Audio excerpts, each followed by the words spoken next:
Tonight, what people living in tents in Bannerman Park say about government's promise to put a roof over their heads by Christmas.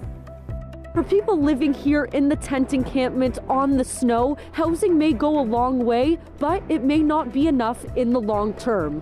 I don't know what to say, but I've just had enough. It's really difficult. We'll have more on this story coming up on Here and Now. Maybe they should be looking at giving it back out to the people who really need it, like food banks, who could certainly use that money rather than buying ads to praise up themselves. Well, this advertisement is attracting criticism from the provincial opposition.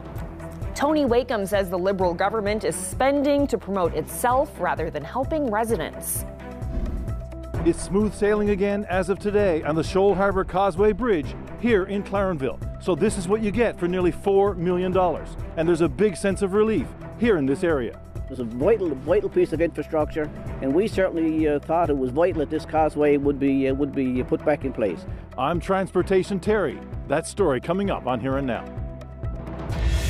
This is CBC Here and Now.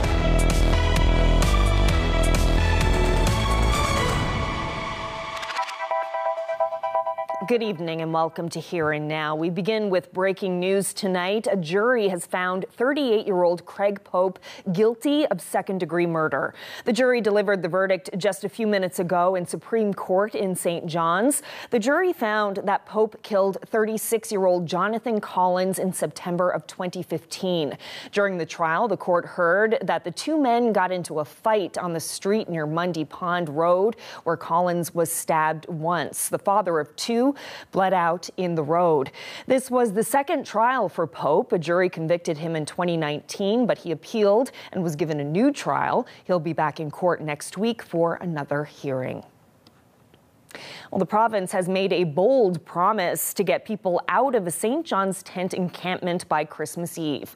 There are questions about how that will happen, and the people waking up there every day in the snow are losing confidence. Here and Now's Jessica Singer reports. Now it's terrible, isn't it? This is where William Whalen sleeps. Not much protection from the wind, no heat, just a pillow and a sleeping bag in a tent pitched on a layer of snow. Whalen has been homeless for a couple months. He's lived under a bridge on Water Street, in the Gathering Place shelter, and now here in a tent encampment.